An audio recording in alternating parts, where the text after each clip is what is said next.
Rich does a 15-minute yoga nidra session at the end, which I'm not sure. Are any of you familiar with yoga nidra? Yes. Have A you few done of it them are. before? Yes. Okay, Bruce, good. Not Bruce. Oh, sorry, Martin. I'm reading wrong. Okay, but you guys, let's pause for Hi. because we do have Victor here from FEMA and Brad. So let's do this real quick because Victor, I don't know how much time you have, but I want to make sure I give you the floor and thank you for being here. Just to share just any recommendations or information or I'll give Victor a quick introduction. I met Victor Esch during the Afghan evacuation, and Victor built and designed the FEMA of Afghanistan, Fire Service Disaster Management, for the Ministry of Interior, Ministry of Defense. And then eventually, they hit him with a mortar and they blew him up with a mine a couple times. And he now teaches at Georgetown International Disaster Management. He's the chief of the Bethesda Fire Department. And I've leaned on Victor several times, Mayfield, Kentucky disasters, others, and just a good sense of the random chaos that brings. And I did talk to Chris Cooper, Victor. He'd love to host us. He's even got a place we could crash out there in LA if you'd like to come out and look around. So I'll turn you over to Victor Chief Esch. Hi, everybody. Thanks for letting me in on this. I think before I comment, I'd like to kind of listen a little bit more, see what direction everybody's headed. And I think my comments might be a little bit more appropriate, having digested that a bit. Sure. So if you don't mind, I'll just sit here quietly and listen to things, and then I'll kick in at the end if that's okay. Thanks for being here. And Andy, let me bring you up for a minute, and then we're going to go to Leslie and Rich and talk about which well-being and everything is just so much important part of this. So thank you, Victor. Hang tight. And Andy, go for it. So when we were talking yesterday, David and I and Bill Ryan were on a call, as we have a weekly call. And rather than talking about speed to cool today, I said, why don't we talk about the fires and what people need to be doing? And it's real easy to point fingers. It's real easy to get political. Like if you watch most of the news, the rhetoric is about who's at fault, who's to blame, why this happened. And quite honestly, the horse has left the barn. You're not putting it back in. So rather than focus on why this happened or what caused it, the idea today is to talk about what people need to do in order to move forward. And I'll go back to 2003 when I was helping accredited home lenders and we'd taken them public. And the 2003 fires in San Diego destroyed over 200,000 acres. And a lot of the accredited home lender employees were affected because they lived in where the Cedar Fire was. And Ray McEwen, who was the co-founder, called the fire department and said, what can we do to make sure this never happens again? And it took a while to find the right person in the fire department, believe it or not, but they bought a brush rig because that was what the fire chief said was needed. That, if we had a brush rig, we could have done things. So we spent $1.3 million and bought him a brush rig, which, 6 months later arrived new and shiny. We need to be thinking, what can people be doing? What can companies be doing? But more importantly, right now, what do people need to do? And if you go into the chat, you'll see a resource that I quickly threw together in the last half hour before this call of FEMA resources, county resources, state resources, and a really nice impassioned letter from someone who was a victim of the fire. So today, let's talk about what people can be doing. Let's not be talking about who's at fault, who's to blame, and all the finger pointing rhetoric that's going on that's filling the news. It's ridiculous. It's easy to say what woulda, shoulda, coulda, but it's done. The houses are burning. People are left homeless. Let's talk about what needs to be done to help those victims and to then look forward as to what should be done to make sure this doesn't happen as badly again, because it's going to happen. So that's all I wanted to say, David. Thank you. And we will continue this. This will be a resource every Saturday for the foreseeable future. And we'll bring in special guests. We'll keep our finger on the pulse as what's needed. And probably that could not be starting at a better time is just our well-being program that Rich and Leslie are leading starting on Wednesday, because staying sane during all this is an important part of it. So I'm going to turn it over to the two of you. Excuse me, could I ask Andy a question? Yeah, go ahead, Please. Vic. Yeah, do you know, after He's breaking up. Victor, you're breaking of up. that brush rig, you know, we're using it. Me, just in a bad spot. How about now? Better. Yeah, that's better. How about now? Perfect. You're good. The brush rig. Do you know anything about it after it was delivered? Was it used? Where it Oh was yeah, used? How it used? was used regularly by the San Diego County Fire Department. Okay. It arrived about 6 months later. It was built by whoever the major supplier is of fire engines in America. It cost 1.3 million. We did a whole ceremony and session with mayoral people, county people, fire department, and they had to make use of it. They needed it. They were vehicles down, so it was very useful. I have to believe that it also was helpful in the 2014 fires. But it gets used to go out into the brush, clear the brush, and be able to work in the brush because it's able to articulate over the hills. Okay. All right. Well, thank you for that. I appreciate it. Okay, more on that soon. Richard and Leslie, you have the floor. Hi. Okay, thank you. Go ahead. Yeah, this has been a difficult time for a lot of people, and this is a good time to really take a moment and reach into yourself to get down into an area of your body that's able to help you relax. And you do that through breath. It's the first thing that happens is changing this operating system. If you're on high alert all the time, you're constantly on edge. That creates a lot of stress. And so taking a breath deep into your body actually changes the part of the nervous system you're using and helps you get into a restful state and a calm state. Body follows the breath. If your breath is calm, then your body can become calm. So it's a great place to start, and we might actually do one right now if you are up for it. Let's just take a few deep breaths. And when I mean deep, try and get your diaphragm to work for you. And you're going to be able to feel it if you put your hand on your belly and a hand on your chest. You'll see that where the breath is in the body. Take in a breath through your nose. Feel your belly expand.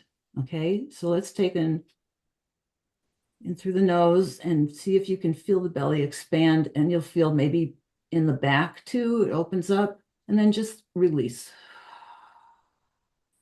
We'll try and keep it long and slow, steady. We'll do one more. Breathe in through the nose, deep into the belly. Try and keep your chest down and release. One more. Breathe in through the nose, deep into the belly, expand your ribs, and let it go.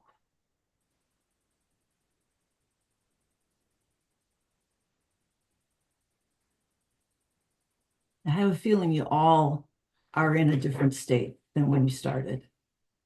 You can feel that change that happens when you just take that moment to breathe. You can do that in between phone calls, and you can do it while you're driving your car. I mean, it's something you, everywhere you go, you're breathing. So just remembering to do it is the major thing.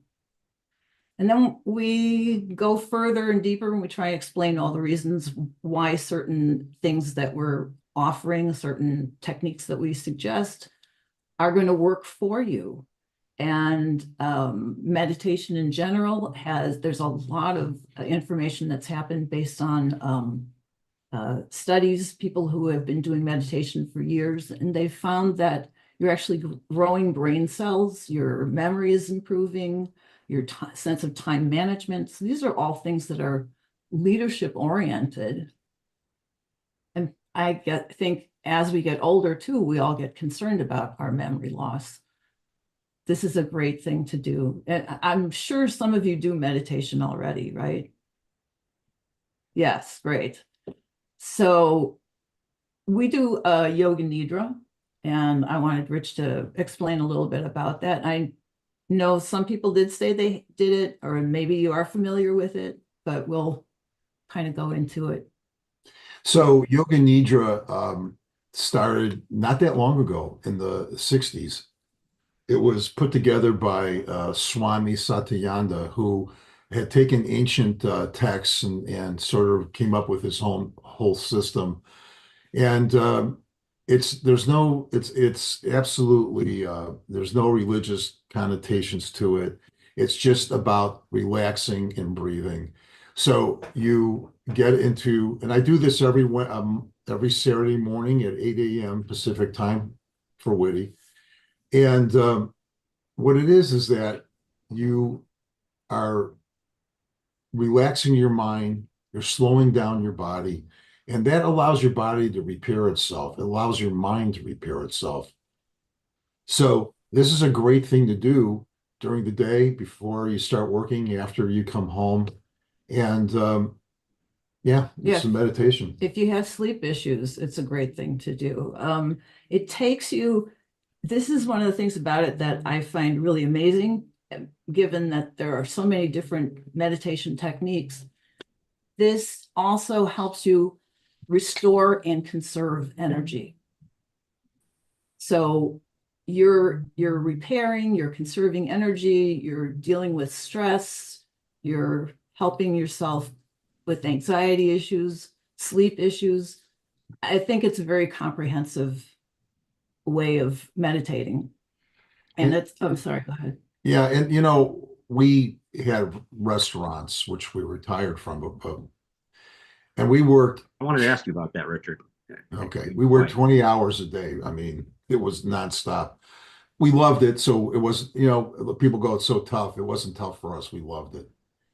But I never did this. I never took a second to meditate. I never took a second to pull back. And I think if I had, I would have been more productive. I would have been calmer. I would have addressed situations, not always with my heart beating and my pulse pounding. I would have given me a second to reflect on decisions that we were making. And I think, so many times I talk to people, and I was the same way. Well, I don't have time to do that. I don't have time to do that. My day's jam-packed. And I understand. I understand. But if you do take the time, I think it'll give you tremendous benefits. Plus, that's part of, the brain operating. It's time management. So you're kind of becoming more productive because you're doing it. And it doesn't have to be yoga nidra. It could be like Leslie, way we started, just taking a deep breath, taking 2 or 3 deep breaths changes everything. Yeah. And there are so many different techniques. There's walking meditations. There's forest bath and sound bath and things that you can do that are. And Saturday night bath. No, I'm just kidding. Somebody wanted to ask something?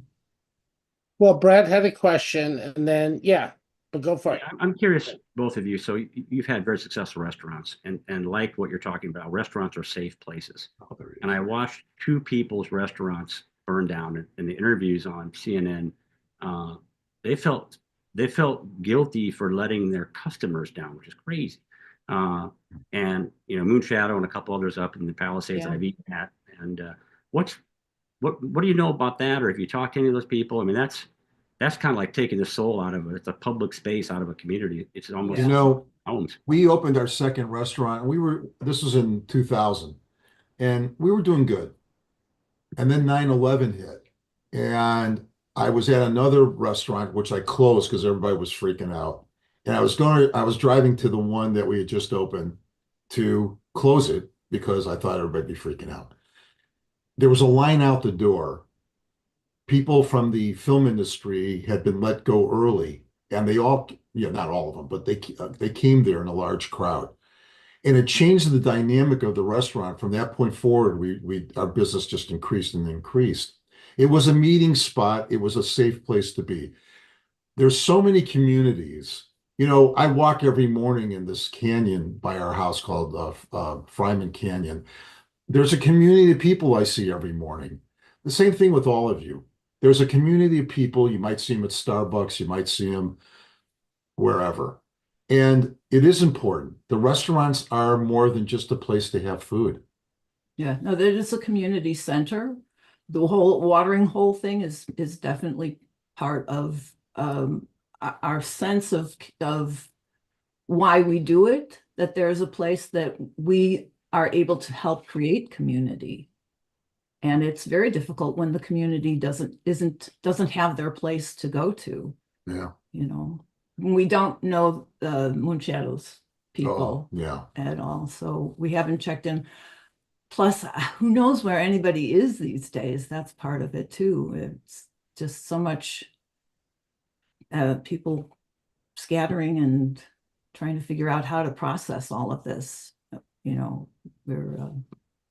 Yeah, for Victor's sake, we were in Mayfield, Kentucky in November of 2021 working that tornado, and it had been a couple of days, and I was freaking starving. Had this big Penske truck, and this woman pulled up, and she held this little styrofoam white box out.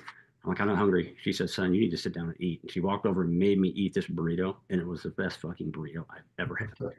And it wasn't about the burrito. It was amazing to see all those people. I'm sure Victor. yeah. Well, it was Jose Andres, right, from World Kitchen. Yep. He's out there now in the Palisades feeding people. So Anybody else have experiences in the fire or with the fire, or want to talk it out or breathe it out? And I agree with you. Well, our car is packed up right now. Oh, geez. Oh, my. It's marching over the hill, and we were a little concerned about that. During the evac, Dr. Mark taught us how to sleep and what sleep cycles were and the importance of sleep and importance of breathing. And Yeah. 100% with you.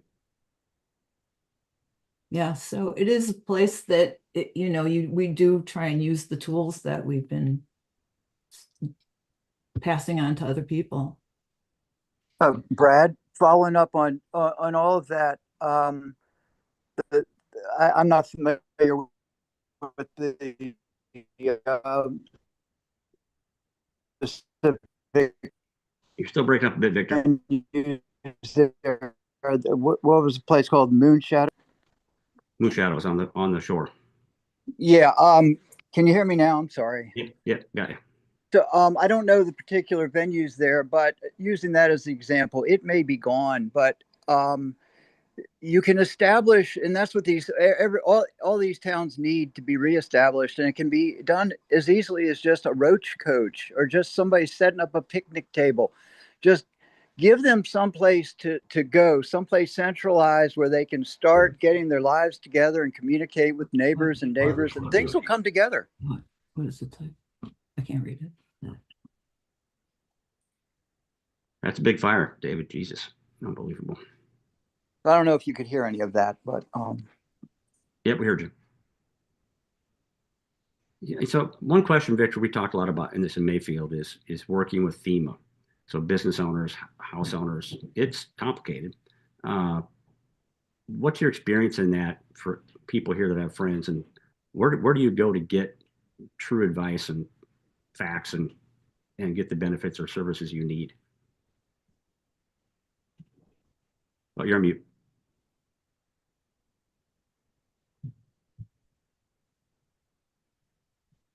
Still on mute. There we go. I'm there. How about now? There you go. It's just incredibly time consuming and frustrating. There is no easy way. There is no easy fix. It's just, you just have to be patient. Eventually, they're going to send people in with tents and tables, and they will start processing people. If you go on the FEMA website now, if you follow it, they'll walk you through the process of seeking assistance, but that is going to take a while until they show up. and start handing money out, literally. It's just get online. Of course, they don't have online. How do you fill out an online application when you don't even have internet, when you don't have electricity? So unfortunately, that's the system. And until they show up and start processing this stuff themselves, everybody's really stuck. They're reliant on the churches and the community groups. And people just have to get used to the notion that nobody's coming for them. You're going to have to fight this out yourselves. Yeah. There was something I saw on Instagram of a man who was saying, if your house has been burned down to the ground, it's called a grounder and you need an adjuster to talk to. You're considered homeless and you need to keep all of your receipts for everything you spend money on. Yeah. After the fire. After, yeah, if you're getting hotel room, if you're food, whatever it is that you're spending money on, clothing, eventually that's supposed to be. In 94, there was the earthquake Reimbursed. here in Los Angeles. My business was affected, and I had previously been a loan officer. So I knew the importance when they say they need the piece of paper to bring that piece of paper. And to tell you the truth, I flew right through the whole thing because I had all the paperwork, but of course these people don't because of what happened to them. So my only suggestion is whatever they ask for, just bring it. Don't think, well, they don't really need it, because if they ask for it, all you do is speed up the process if you bring it, if you give it to them. My process in 94, when it couldn't have been easier. Yeah, Bill. Yeah, I was just going to, you made me think of something that about papers, okay? And that, yeah, you don't realize how you need those papers until all of a sudden your house burns down and you don't have access to any of those papers anymore. We all, before these things happen, most people have fax machines. Most people can just take pictures of all their important documents on their cell phone, and they can save them to the cloud. So if, I think lesson learned moving forward, for myself, I'm going to go around and just start taking pictures of my lease and this and this and that. And at least then they're all over in a Google Doc someplace up there. And no matter where I am, I can always, wherever I am at that moment in time in the future, and I do need those things, those birth certificates or whatever, I have one place that I can always do. So a lot of what crisis management is about is being prepared for the crisis that might incur. Okay. And, and so I would just suggest that all of us really think about, if shit happens, what would be the really important things that you wish you had your hands on? And it doesn't take a long time to just, first of all, we know where those are in our house, in our file systems or wherever. So just take us, maybe even taking time today, since this is all very high in our awareness, to go around and just start taking pictures of this with your iPhone and then upload them to some place in the cloud, so that when something bad happens, at least you've done some backup. But people don't think about wishing they had that backup until they don't have it. And all of a sudden they need it. And so, I would just encourage all of us. I'm going to do the same thing. I'm going to be kind of thinking about what are the things here. I live in the desert. I don't know if we're going to have any fire anytime soon, but hey, we don't live very far from the major, a major earthquake sign. I mean, if there's an earthquake around here, here in Palm Springs or in Cathedral City, it's going to be a shitstorm. If we have a really big one, it's going to be really bad. And again, that, doesn't have to be worried about fires. It can be worried about anything, or floods or whatever. Right. So anyways, that's my advice. I'm curious. I just want to add on something to what you said, Bill, is that also take pictures of your home. Take pictures of your whatever, furniture, car, so that you have some kind of record of that as well. Yeah, absolutely. That's very good. Very good. Take pictures of your artwork. Take pictures of your irreplaceable items, and also digitize your photos. But one of the things that um, it's real important is that go digital. You know, the fact that people are still relying on paper insurance policies today. Almost every insurance company wants you to go paperless. They don't want to be mailing things out. So go digital for everything: bank statements, credit card statements, insurance policies. Make copies of passports, driver's license, birth certificates, anything you might need, and just put it in a secure cloud. That's number one. Number two, if you go to the web page that I created for WITI, you'll see tips from a fire victim survivor from 2017, and he talks about insurance and all that. And you'll also see a FEMA link as to what resources are they have available. It's real important that Yes. you begin to follow the process if you're affected. And if you think you're going to be affected, I think John's, being concerned right now, and rightfully so, that it might come down the hill and into Santa Monica. Bookmark this stuff now so it's available to you, and begin to start the process. But know that it's a long process. I remember in San Diego how long it took people to just get an insurance adjuster to come out and look at it so they could clear the land, and then getting architects involved and getting permits and everything. This is not an overnight, okay, our house burned down, we'll just rebuild it. So understand that also the counties and the towns and their zoning boards are going to be deluged, if they even exist, if their buildings exist. They might have, like in the Palisades, a lot of commercial buildings have been burned down. So you have to take into consideration that the people who need to do the work are also displaced, and everybody needs to, take a breath. But planning for this and looking forward as to how you get through this will help you immensely. That's what that resource page is. If people have more resources, share them with David and we'll add them. Up there. I also just threw up a quick Perplexity page of what Perplexity found, in the way of local resources that are giving people gift cards of $250 so they can survive, and other resources that are out there today that weren't there 4 or 5 days ago. So let's look at what is there to help people, and let's share that with people who right now are frazzled and fractured and disassociated because they just lost everything. Thanks, Andy. And I know Airbnb, I know Adam had gotten a $3,000 credit. They just gave it to him to find a place to stay.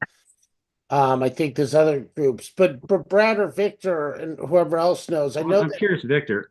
So during the evac with Afghans, they had to leave the country with a backpack and some money and leave everything behind. And you've worked disasters. I've worked disasters. I'm just curious, from you've had a lot of experience around the world doing this and in DC. What are some of the things that after people lose everything, they regret they didn't put in their go bag? And I live in Iowa, so I have a go bag because we have tornadoes. I can have it packed in 5 minutes. Uh, what are some things you found in your experience that people forget are important until it's too late? My mother's wedding ring. Um, Things that are irreplaceable that you're just not going to think about until it's not there.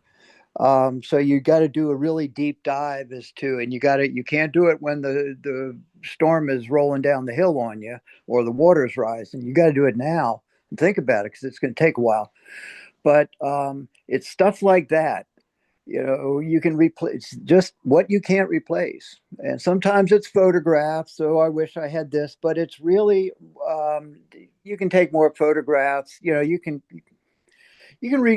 recreate a lot of that, but it's going to be stuff like that's the best example I can give you because I know that's the first thing my wife would have. If she lost everything, oh my God, I lost my mom's ring or whatever. It's that type of stuff. Somebody I know had half their family on their cremated on their mantelpiece. That's gone. They're not getting all that back. So those are the type of things that people really, really are upset that they lost. How do you teach people? So let's talk about fire safes and safe parts of homes. What do you teach when you teach people is that a viable option? Because this was a friggin' hot fire. It was insanely Well, hot. well, in a different conversation today, we were talking about your documents. It used to be, where would you put them? You'd put them in the safe deposit box at the bank. But if you look at a picture of the bank, there is no bank. Now, whether it survived the fire or not, I don't know, but it wouldn't have survived the flood. So your options are not great, and I think the cloud is a good one. But if you can't, that's the other thing. The Afghans, they took what they could. They threw it on their back or in a bag, and that was it. So you got to be able to take it with you. And I can't imagine trying to run from navigate going through a smoke-filled road, trying to carry 3 urns and everything else that might be, at some point it's not reasonable. And Victor or Brad, I know that Pacific Palisades and I think maybe Altadena too are unincorporated cities. So if you have an unincorporated city, would it just be the county you'd go to? Or do you know anything about that, just in case people have that question? I think each situation will be a little different, but generally, yes. If I suspect the cities will have some resources, but yeah, you're going to have to just jump to the county or to the state. Got it. Okay, anyone else with any other questions or comments or just things you want to bring up because there'll be people watching? I just wanted to follow up on the documents that are important. The list that was posted is really good, that link. But in general, for anybody that's refinanced their house or had to get a loan on their house or possibly even for a car loan, whatever documents they've asked you for, that's what you need. You need your birth certificate, baptismal. A lot of times they want originals. You're going to have to fight that out. If it's gone, it's gone. But whatever documents you need for a loan, house to refinance your house, if you can accumulate all that stuff that the underwriters would ask for, you're in pretty good shape as far as, do I have what I need? I want to throw one thing out. Bill, in this call, William, he runs a thing called Speed to Cool. What makes you cool? And other than you're a combat veteran and done cool fire stuff all over the world, I do want to ask you at the end about your bobsledding experience. We'll get to that question. But I'd like everyone to know during the Afghan evacuation, Victor built the FEMA fire disaster plan for the country. And 8 months, 10 months later, Taliban burned all that up. All the equipment he built, they burned up. They flipped over the fire trucks. And so Victor wanted to go back and help teach provincial leaders how to avoid wildfires. And we put together a team, and he led it to go back, and we wrote the documents, and I put some filmmakers. We were all going to go do it. And that's who Victor Esch is. Can you just talk a little bit about firemen, firewomen are just different people. What is it about them, and what can we do as a community to help support them? Because this is all horrible for them too, I'm sure. Well, I'd say the majority of those, at least in the initial hours, the entire force probably lived in the community. So they got their, that's just the way they do it. They got their family safe before they went on duty, and they were able to focus now on their job and not worry about, is their family safe? But their houses are all gone. So they're in the same boat everybody else is in. But they're wired a little differently. They're wired a little differently than police officers, law enforcement, in that law enforcement, a lot of times they work by themselves, and then they have a partner, they'll have somebody like a battle buddy that they, in another unit that comes and backs them up. Well, the firefighters work as a team. Everything is as a team. So that team becomes a family. So beyond that family, they don't like to ask for help. They'll tell you no, they don't need it, even though they are desperate. I'm not sure that's unlike military or law enforcement, but they're stubborn, they're hard-headed, they'll turn, even though they need it, they'll turn it away. Best thing to do to support them is either you got 2 ways. You want to support the firefighters or the fire departments. fire departments will be okay. They will get federal money. They will eventually they'll be fine. It's the firefighters, it's the personnel that are going to have the problems. And as you all started off with some mental health advice, that get them some just help them get the help they need to keep their families together, get their kids back in school so that they can focus on their jobs and they don't have a meltdown, because half of them are ready to melt down right now. I don't know if I told you anything that helped, but Absolutely. That's what I'd be concerned about. No, you can't just send money to them. It's more complicated than that. So in this fire, these guys and women, their houses were in the fire, and Right, I saw exactly. their houses were in the fire, and I've never seen that before. How do you deal with that as a fire team or as a family, or because you're fighting other people's fires and your family's at home? Yeah, well, at some point, you're fighting your next door neighbor's house on fire, and it's just, how do you do it? I don't know how we do it. It's what we do. But it does it at some point, when all the dust settles, yeah, it has a huge impact. And they need the firefighters, the emergency workers need to see some light at the end of the tunnel. And so I'm trying to describe what happens.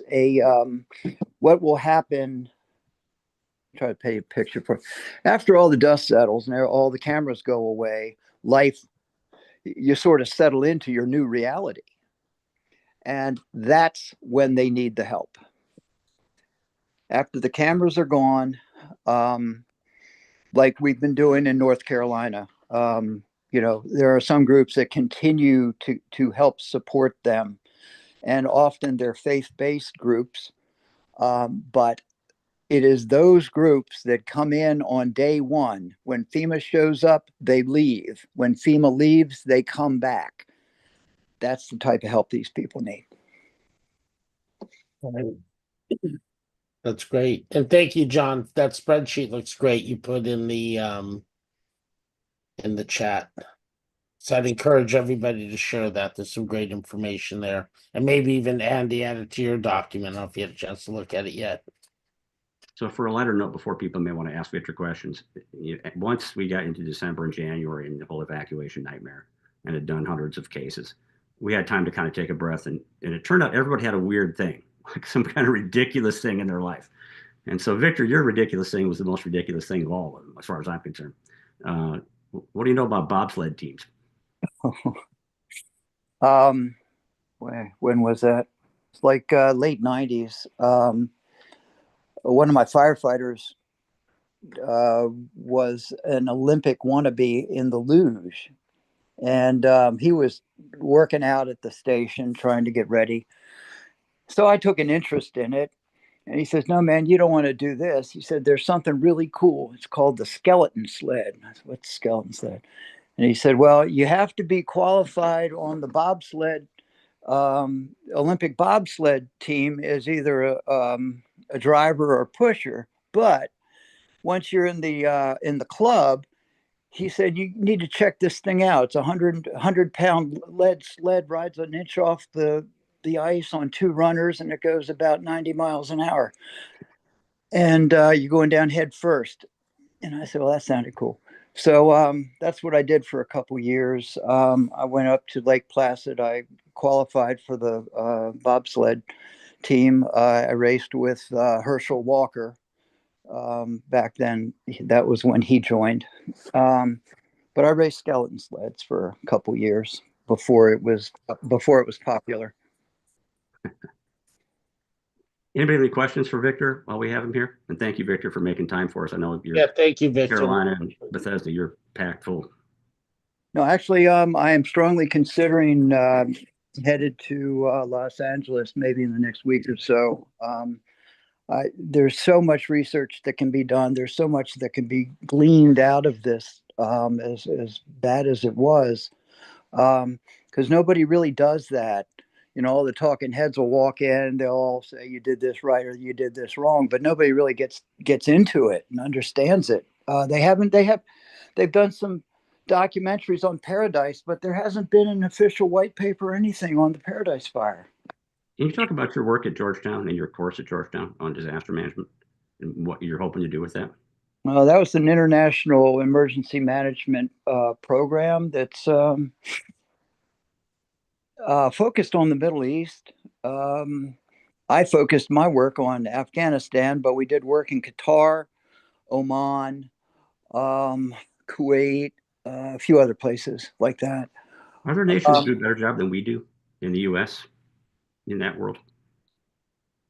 Yes, yes, it is unbelievable how far behind we are. You have high-rise fires in Tokyo. They send a couple drones up and douse it before the firefighters even get up to the 30th or 40th floor. The fire's already out. Firemen are just going up to mop it up. The technology that's out there is incredible, and we're not using it. We're just not using it. Well, let's get you to LA in the next couple of weeks, brother. And thank you for joining us today. Anybody have any questions or anything? Well, thank you all for asking me or inviting me.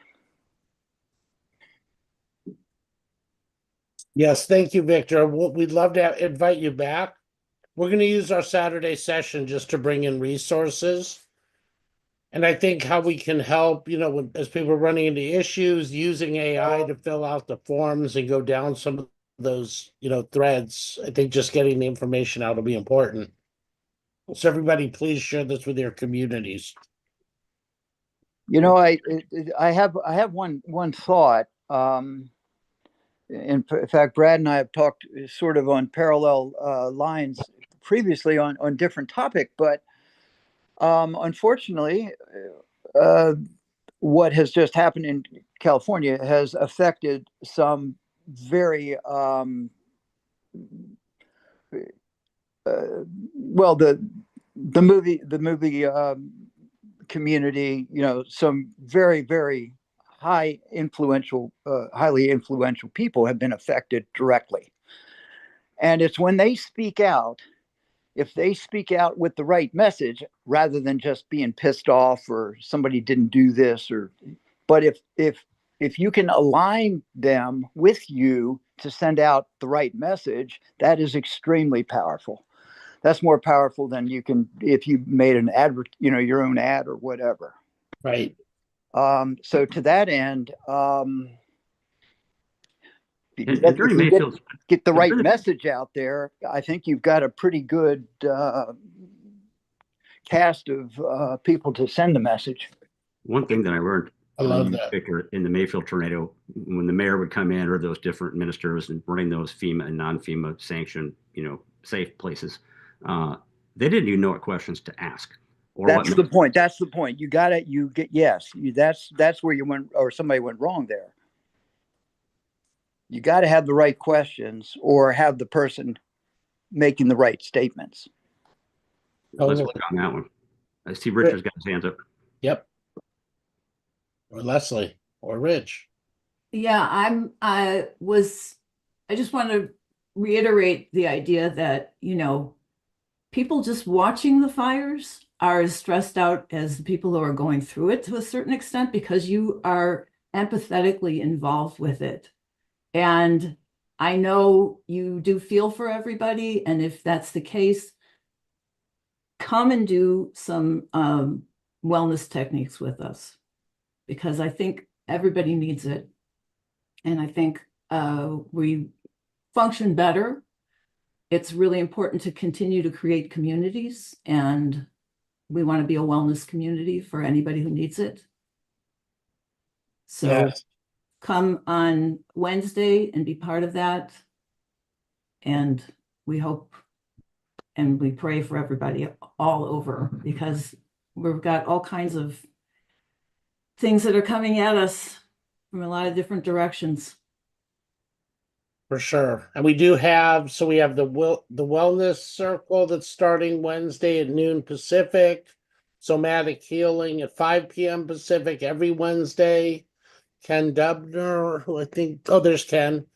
Share, Ken, anything now with Thursdays, and just maybe, I'm sure you may have some insights to any of this. Well, we will be starting again. We were going to be starting last week, but we had a little thing come up with the fire. So we're going to be starting again Thursdays because of what's going on with the fire. The focus will be on stress reduction this Thursday. It's Thursdays at 5 p.m. on 5 p.m. West Coast time. And probably for the next 2 weeks, we'll focus on stress. It's about mind mastery. It's anything having to do with the mind, but there are certain techniques that can help somebody both in the moment and then in that post time, because as it's been said, this is not going to end for the people that have been affected anytime soon. They're going to be under massive amounts of stress and displacement. And I know the somatic healing, I've been to that, wonderful. And what you guys are going to do, Richard and Leslie, that sounds like that's going to be wonderful too.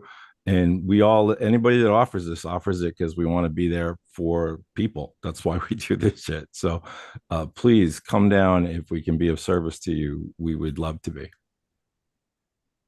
Thank you, Do, Ken. do you have a program that's focused on children? They're a forgotten group here. They get impacted heavily, but they're largely silent until there's a real problem. Are there any programs that you can teach parents how to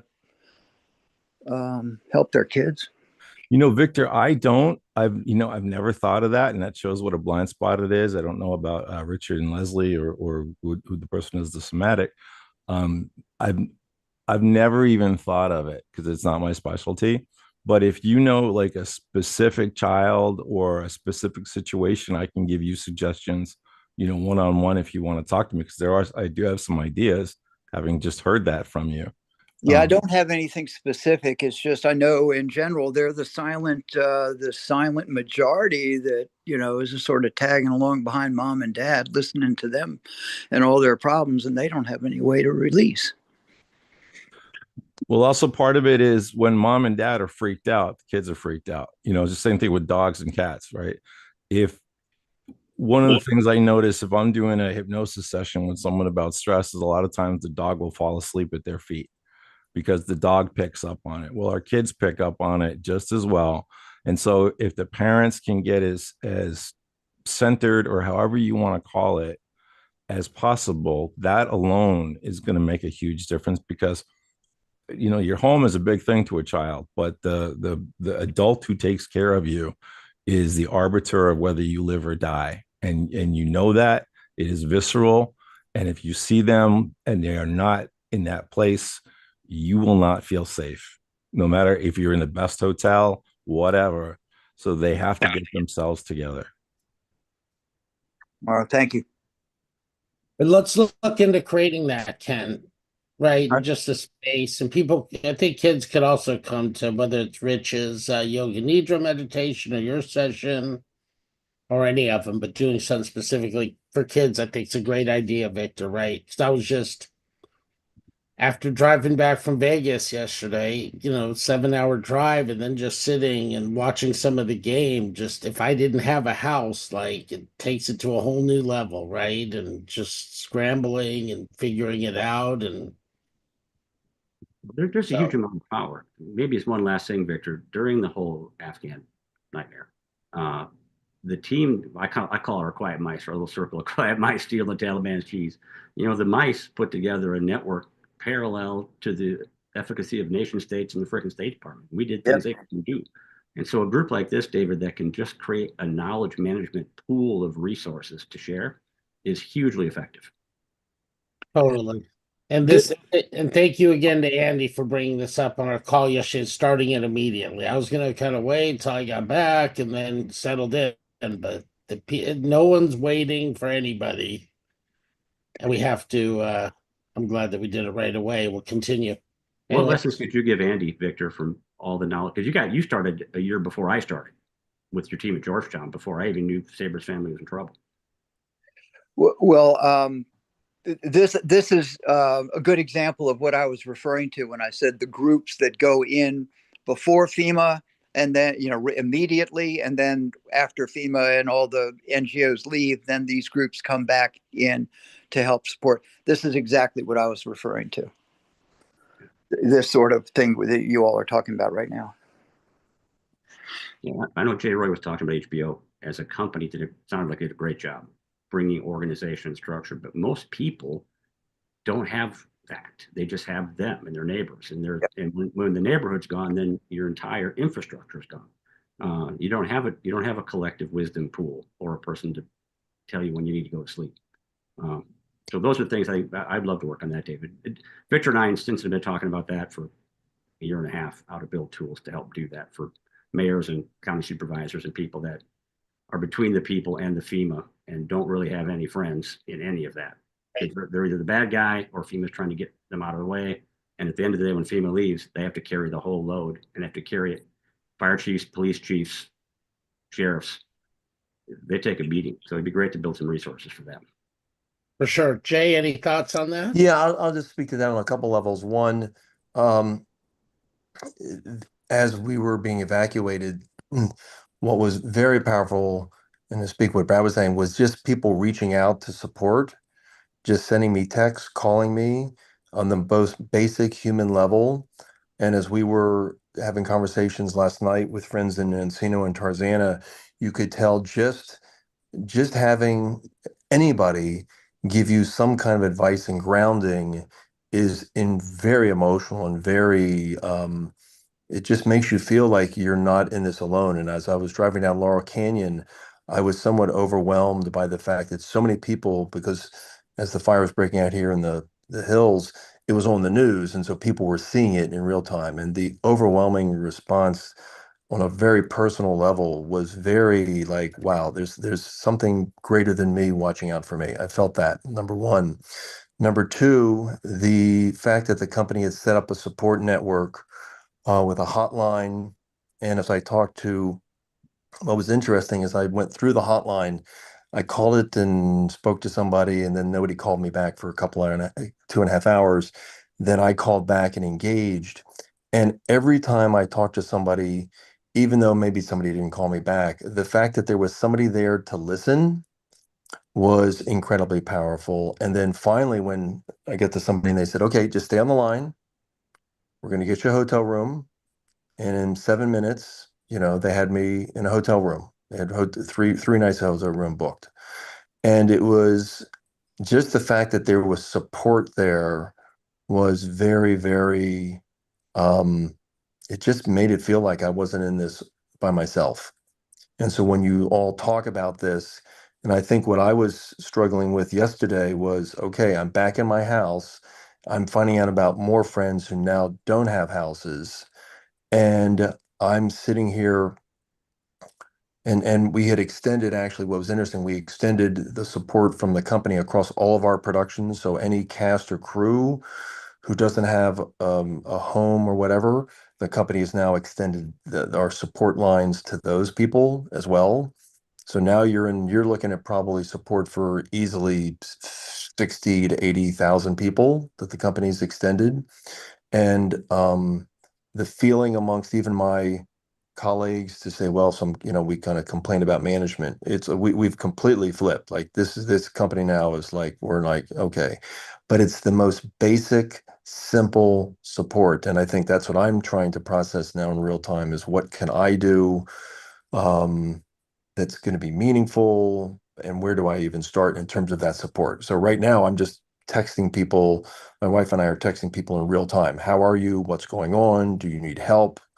And you can just tell, or just you from the feedback we're getting, you can tell people are just so appreciative of us reaching out. So I'm just giving you all some feedback in real time. That's great, Jay. Thank you. And Jay, I think as people get money too and are able to have some of these breakthroughs with FEMA, like let's help educate other people how to do it too. Richard, go for it. yeah, Jay, what company are you talking about? I work at Warner Brothers Discovery. This is HBO Warner Brothers Discovery. Oh, and they're the ones who are being very supportive.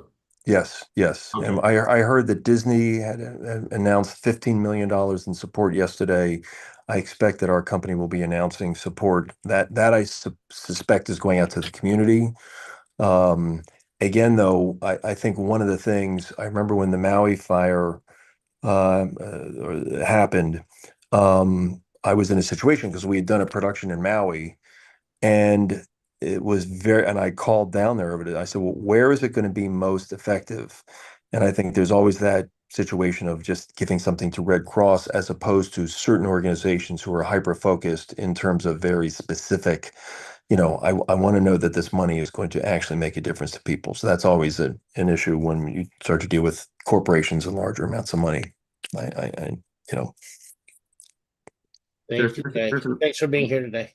There's an emotional triage in this stuff that it can seem a little senseless, but like I love Jay Roy, but David said he's okay, so I crossed him off my list and didn't worry about because there's 100 other things I was worried about, and that I appreciate that. You're like a vector of information, David. One of the guys I was worried about was Ira Liss. I don't know if he's on, but his family was 2 blocks from that terrorist attack in New Orleans, and he comes home and his house almost damn burns down. I'm just curious how you're doing, brother. If you're checked in or not. Ira's not here, but he is up in San Luis Obispo, so I plan to. He's logged in. He's just not on. I can see his little. Oh, is he here? Oh, He might be here. Yeah. Ira's here. Okay, cool. Anyone? I'm here. Oh, there's Ira. Go for it. I'm Sorry, guys. I'm I'm curious, how many people on this call are actually living in Los Angeles? Is there? We have Yeah. probably about half, I'd say. Third. Oh, wow. Or Okay. from LA. Well, maybe not half or a third, but Yeah, I was just wondering, I don't know if you can kick in, Aaron, but I'm curious how you and your family process that, evacuating, moving, because you just bought a new house. I mean, you literally just bought the damn oh thing. my God, after all the things getting his house done, that's what I was like. Thank God I was there too. Ira, welcome.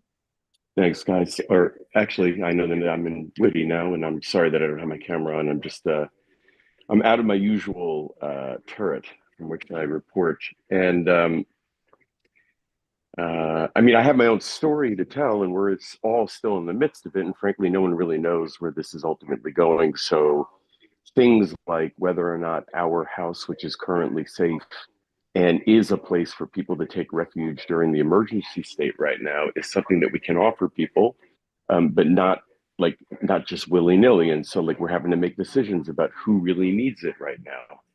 And then there's the secondary layer to this, that when I contemplate the fact that we don't really know where this is going to finally settle down, that it's hard to know whether or not our house is even something to discuss. I mean, like, you just don't know. No one knows. And so, but when you're in a relationship, of course, I'm married now almost 25 years. And the circumstances that we've been through are the same ones that Jay has probably been through, because we got the same alert to leave at the same time. And I don't know whether or not this is a forum to talk about those details at all, but I could just say that generally speaking, when you're in a relationship, of course, these decisions need to be made with a whole lot more communication and reflection, and yet sometimes you don't have the benefit of that. So I don't know whether or not that's been part of this dialogue. I've been multitasking. My apologies. No, you're good.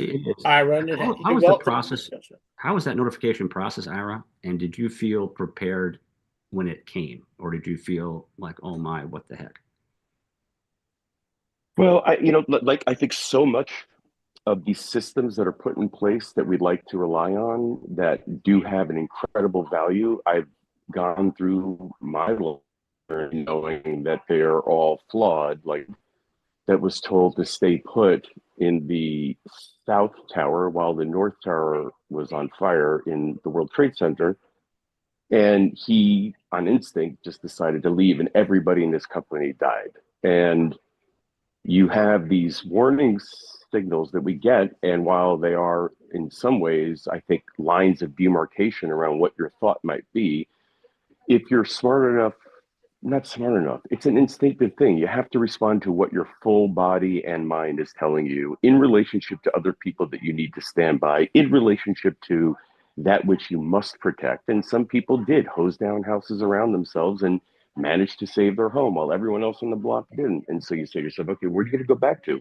So my wife and I made the decision that even though we were evacuated on Wednesday, most likely Jay as well, we went to a friend's house in the flats. We spent the night there. We witnessed occasions of arson. We were warned in the neighborhood that we were in a very affluent neighborhood in the flats that we were in, that there were stories of people in black outfits looting cars. And there were too many indicators that there's no one really knows ultimately what started these fires. And that uncertainty and the fact that we had just gotten back from New Orleans last week, and our kids now see the world through the lens of disaster after disaster, we just decided to go to a friend's place in San Luis Obispo. And I mean, I say that freely because I know that our house is now unattended, and I know that the whole world can look me up online and say, "Oh, your house is unattended. We can loot that." Yeah, we already had to walk out of the house and say goodbye to it. Essentially, we don't know if we're going to come back to it. So anyway, that's getting you all up to speed. Thank you, Ira. Thank you for listening. And selfishly, I'm happy I'm going to get to see you soon because I'm in the Royal Grande, and if you need anything, hit me up, and yeah, we'll come grab coffee or something. We'll definitely make time. Now, not having to do school drop off. Yeah, for sure. Totally. Awesome. For this group, Anyway. David, we've built a bunch of tools the last 3 years that we do this all the time. And if we can take those tools and make them into the community tools and or the metal community tools, No, I don't want. they work, but they require some planning and some thinking and some hard decisions. But those are a lot better to do now than when, you have all the worst possible choices of all bad options to choose from. Right. Yeah, I think it's great ways to use AI and just use the communities to have the info and keep the info and keep stuff in clouds so they're repeatable. So we're not reinventing the wheel each time, for sure. So that's great, Brad. And just through your whole Hollywood Film Festival community, I'm sure there's a ton of people that need support that we could tap into and make sure they know the resources here for them. Filmmakers are great at getting in trouble. Just saying. It's like David, David, could we do a thing where we open up these Saturday meetings now to the general population? Definitely. And maybe we could start do a press release about what WITI is doing to support and come in here, get advice and all of that kind of stuff. Might be a good thing to just start, if we could get that out, regardless if a person is a WITI member or not. At least we can, make people know that free access to the WITI site. We're bringing in expertise, blah, blah, blah, blah, blah, and just continuing this momentum that we're going forward. So I'm wondering if all of us here can just also be using our own Facebook, our own LinkedIn, connections, and just reaching out to people and saying, hey, here's a resource for you. They're giving, each week we're going to be bringing expertise on insurance and FEMA, et cetera, et cetera. So I'm just thinking that might be a valuable way to just get more people participating in what we have to offer here. Absolutely. Yeah. And the well-being sessions for sure. And right. I think a lot of it, the AI for people that don't use AI, and just when they're filling out a lot of this stuff, it will just be helpful. Dan, go for it. Yeah, my sense is, and I don't want to be insensitive, but I actually think this ought to be a separate event as opposed to every Saturday. I just think that, so like I say, I just think it ought to be billed as that. And then to Bill's point, it can be out for public domain or however we want to do it. Yeah, we'll evolve it. I mean, I think we're still in the middle of it. So I think that yeah, we can certainly be agile and move quickly on our feet as there's resources needed. And the other thing, that I wanted to say, because I understand what Andy was saying in the beginning, that we can go to the news and we can, all have our arrows at them. But I do think it's important for all of us to be able to access our emotions. And anger is a real one. And for a lot of men, anger gets stuffed down. So I don't want to sit and talk about what I think the governor should have done, but I do want to open it up that anger and grief and empathy and hopelessness and all of these things are real and they need a place to be expressed. And I think that, one of the things in my own experience in working in my men's groups and things that, as James was talking about this sense of powerlessness, there is an opportunity to create rituals. And we sort of see this with events where there are, someone gets killed and there's flowers there and there's candles there, and there is this ritual sense that I think the body really understands when we're addressing. And so I just want to open that out. And if there are places where we can create that ritualistic environment and opportunity, I think it does a lot for the spirit and the soul. Totally.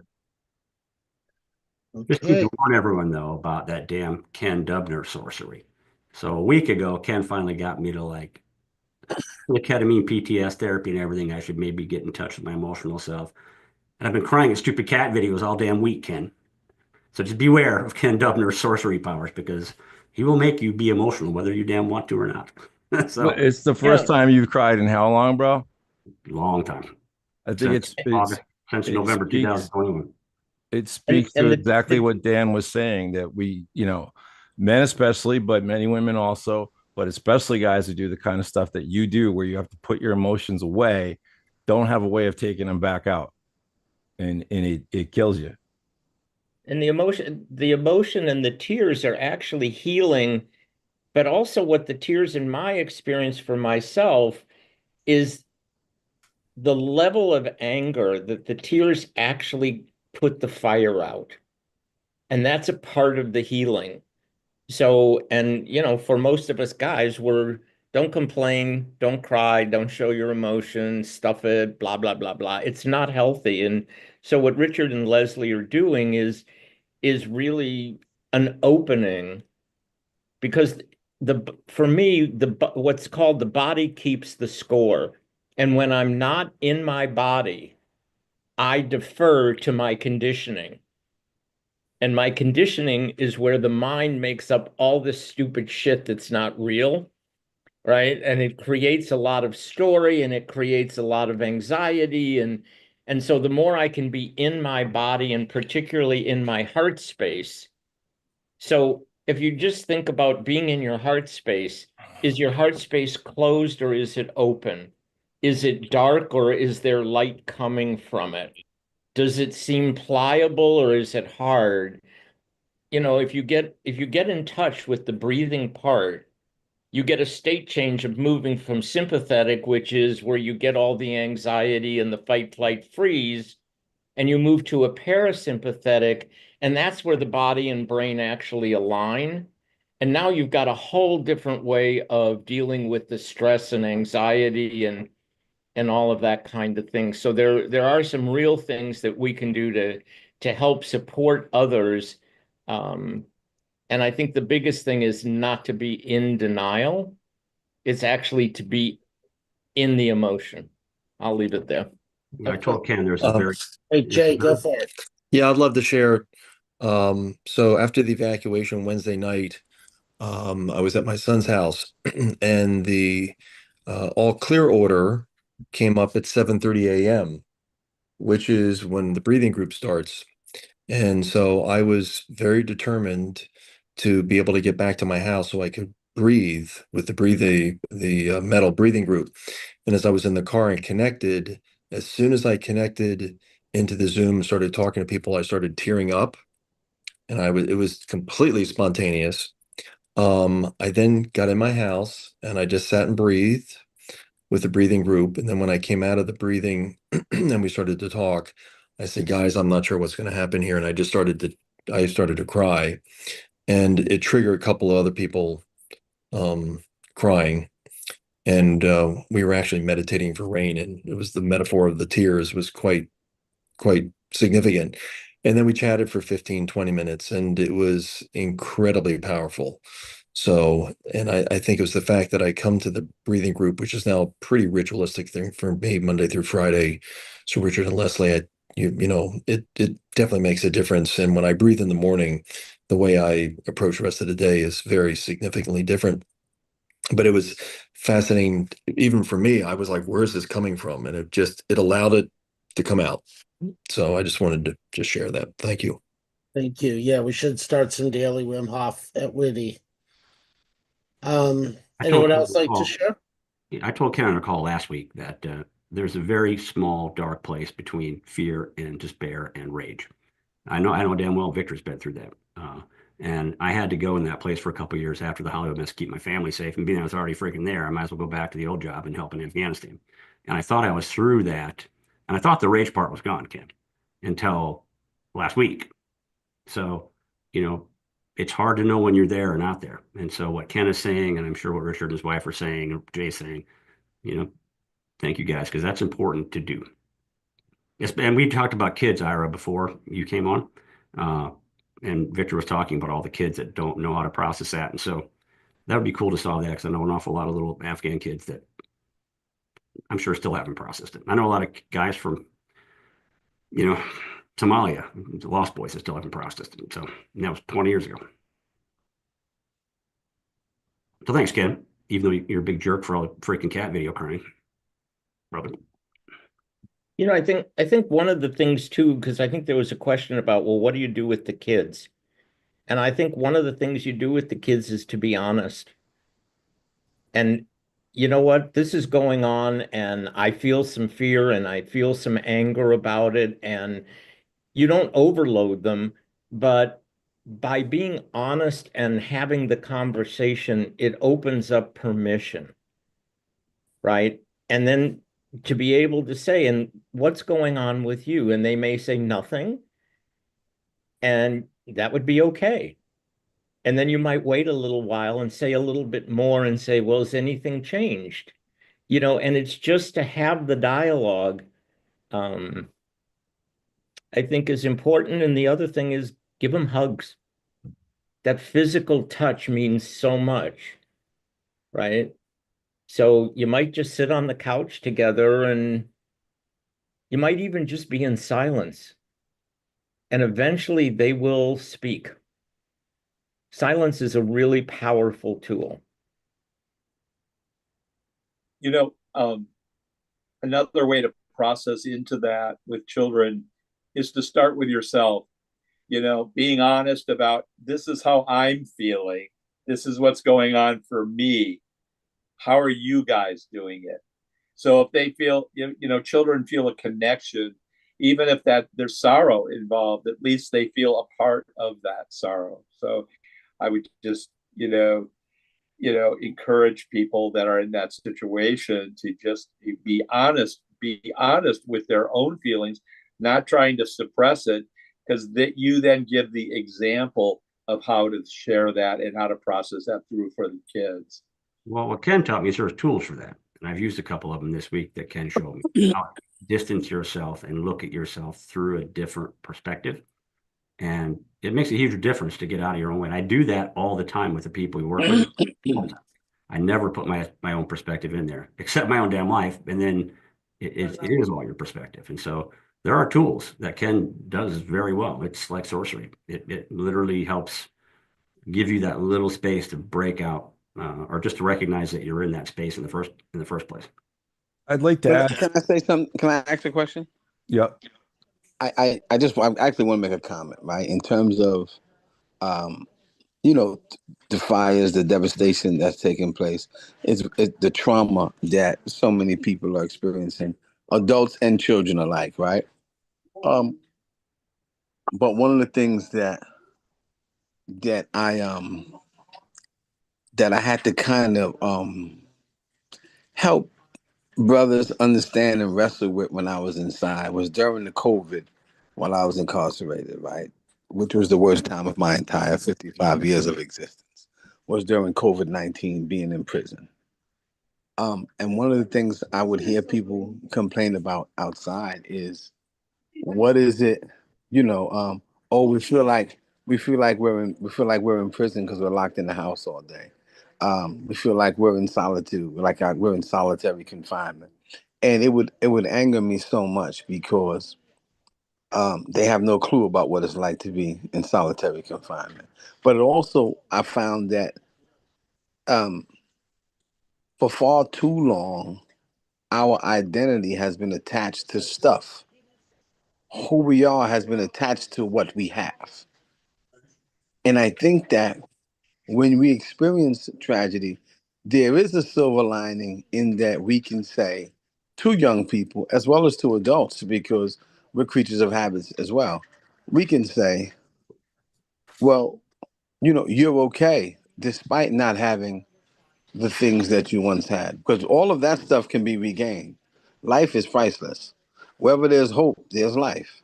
Wherever there's hope, there's the opportunity to build and to rebuild and to, and to regain some of what was lost, right? We have memories as long as we are in our right mind. But I think the key is, how do we define ourselves? Who are we when we find ourselves in the box, stripped of all your personal property, but the state greens and the 3 sets of underwear and the 2 books that they give you, and they put you in that cell for 6 months and say, you can't even have your property.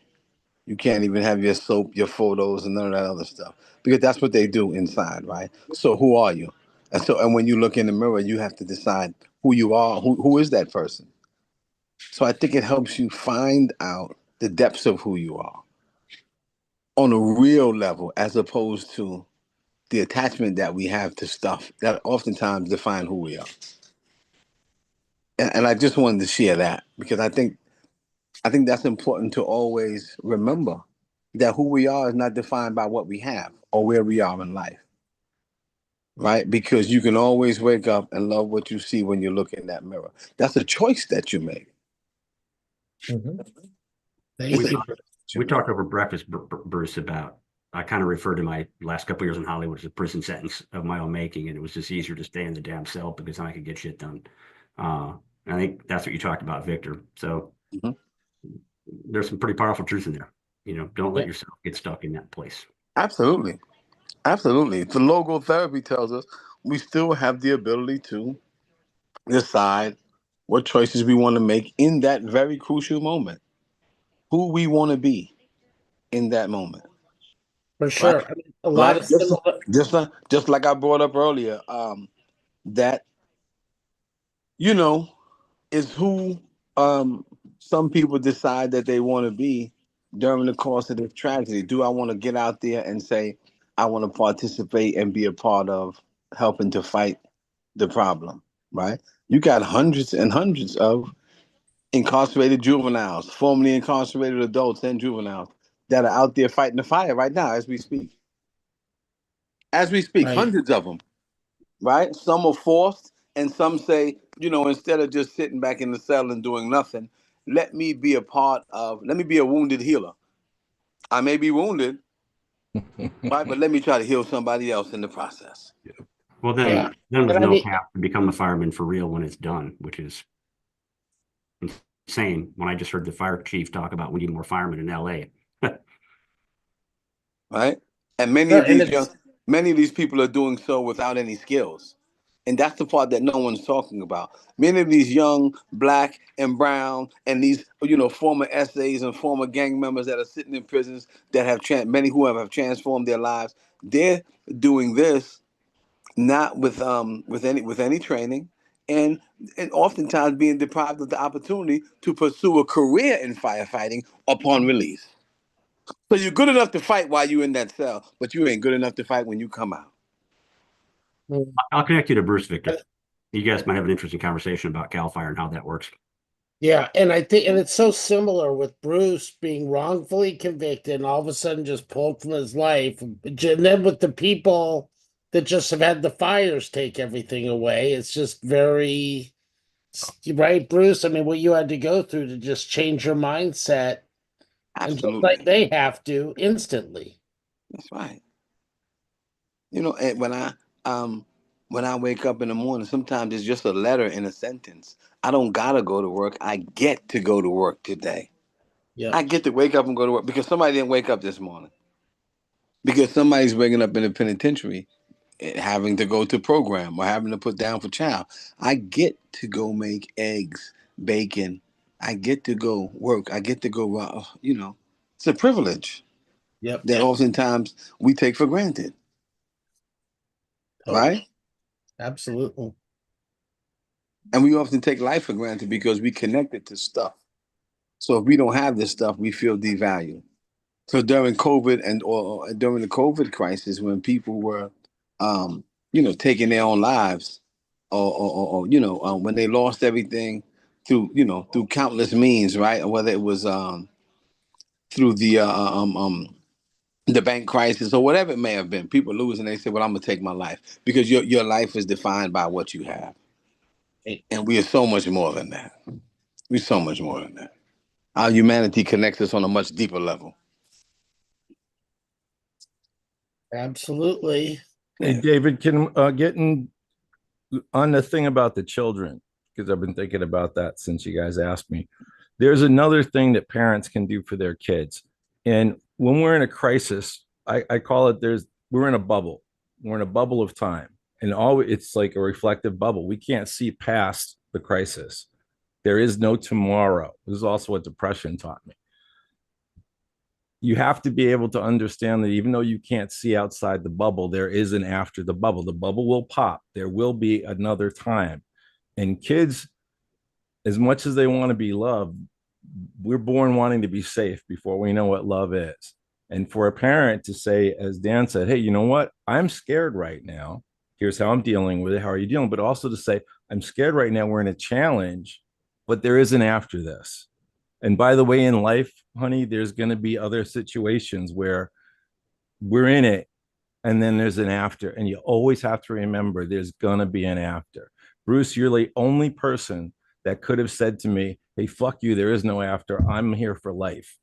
And even in you, there turned out to be an after. And you're quoting Viktor Frankl, which is so cool because I was thinking he's talking Viktor Frankl, logotherapy. The meaning that you made, even within that situation, was okay. My after might be here, but there's still an after. And I don't think you get through a crisis unless you have one of two things: you believe there's an after, or somebody else needs you more than you feel you need to get through it. And so because we're saying, hey, what are some shortcuts for parents? You know, I think that's part of it too. I think Dan had part of it in saying that, be honest. Hey, I'm going through something. Hey, how are you doing it? But also that part that says, I am the leader here. I am the captain of the ship, whether I'm the mom, the dad, or we're doing this together. I'm the captain. I'm going to get you through this. There'll be a time you have to get you stuff through stuff. But right now, honey, we'll get through this is a huge message that people need to hear. Most of you guys have seen this. This hangs on my desk. I read it every night and day to all my Afghan friends and others. The last two lines are, today's only about alive, tomorrow's a new day. That's simple. And that tomorrow's a new day, I get that back from people all the time because it is a new day. No matter how bad today gets, you just got to get through it alive, and you always have tomorrow. That's right. And you don't just get to go through it, you get to grow through it. Yep. Right? You get to grow through it. And that's that's the blessing, man. That's the opportunity that we have to say, hold on, let me rethink this whole thing. Because one of the things that I realize is the happiest people in life are those who have found the cause that is greater than themselves and have committed to it. Right? Not those that have been successfully in terms of material wise, because I know some very successful people material wise, but their mission and their life, like Jason Flom, his life and his mission is about wrongful convictions, is about stopping the injustices that take place. And this is a guy that doesn't have to do any of that. He can go live in this mansion and live the rest of his life, but that doesn't bring him the joy and the happiness that he gets in helping to see other people and change the system for people who have been marginalized and disadvantaged and essentially taken advantage of. So you find a cause that's greater than yourself and you commit to it. And that connects you to your humanity and the humanity of others, and oftentimes of others that don't even look like you. Definitely. And can you, Bruce, because we're going to have Steve Zeidman on in like a month or so, and I want to get it scheduled. But would you mind giving just a brief info about the work Steve's doing? Yeah, Steve Zeidman is the founder of the Second Look Project, New York, which is has successfully gotten home 84 people. The last person was a brother by the name of Knowledge, who recently had 75 years. He did 40 and he's home. He specializes in executive clemency. He's a law professor at Cooney Law School. And Steve Zeidman has committed his life to clemency, compassionate release, because some people are being warehoused and they're sitting in prisons for at the age of 80, 75, and they say, well, they're a threat to public safety, which we all know that they pose no threat. And Steve Zeidman his life's work has been his commitment to getting people out, whether it's through these ridiculous draconian sentences that they've been receiving, or it's just through executive clemency, guys that deserve it.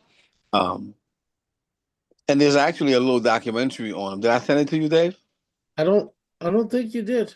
I'm gonna send you a little 15-minute documentary on those that have received executive clemency, so you can share it. And so yeah, hopefully he'll be on so he can speak about what he does and his quest to continue to get people, men and women, out of prison. The longest serving woman I think he got out was Judith Clark, who did 38 years. She was one of the underground weathermen. The Weather Underground. I think y'all familiar with them, which was a white underground Robin Hood group that was an arm of the Black Panther Party and the Black Liberation Army. So that's Steve Zeidman's quest right now, and hopefully he can get on here, man, and we can learn some more about what he's doing. For sure. So we'll get him scheduled for like mid-February, so we have time to really make sure we spread the word, and so we can get a big crowd to support all his work. And so Victor and Bruce, I'll connect with you guys tomorrow, so I have to run about getting to LA. I want to introduce you to a guy named Noah on this call. Got a t-shirt on there. Excellent social impact filmmaker. And let's see if we can maybe go out and put some light on some of this stuff and just ask those questions. And Victor, maybe you can help people understand what questions they should ask and what messages help make change and not make headaches. Yeah. I look forward to it. I'll talk to you tomorrow. Right, Yeah, brother. we'll get you, and then we'll get all the lineup for people maybe we can connect Victor with, and just people he may not know when he comes to LA. So Chris Cooper offered us his camper too. So okay, good. There. So awesome, Edward. Thank you. Pleasure to meet you all. Thanks everybody for joining. Be safe, everyone. Okay, bye. Bye, everybody.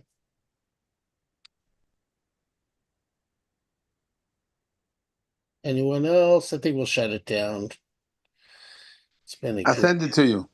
Huh? Yeah, send it to me, Bruce. Awesome. I sent it to you already. Did you get it? Oh, you did send it to me just now? Yeah, Okay. I just texted it to you. I got it. Thank you. Got it? Yep. Yeah. I'm going to Matter of sign off. fact, Thanks, Thanks, guys. I need to Victor. send it to Noah too. Bruce, Okay. take care. Please do, Bruce. I'm gonna See you send guys. you this, Noah. Good to see you, Annette. Thank All you. right, brother. Thank Bye, you, guys. Jay. Thank you, David. Thank you. Can you share the link that Bruce sent you? Yep. I will put it in the chat. Thank you. Yeah, I just went to my first tiny film festival in December, and it was about navigating midlife transition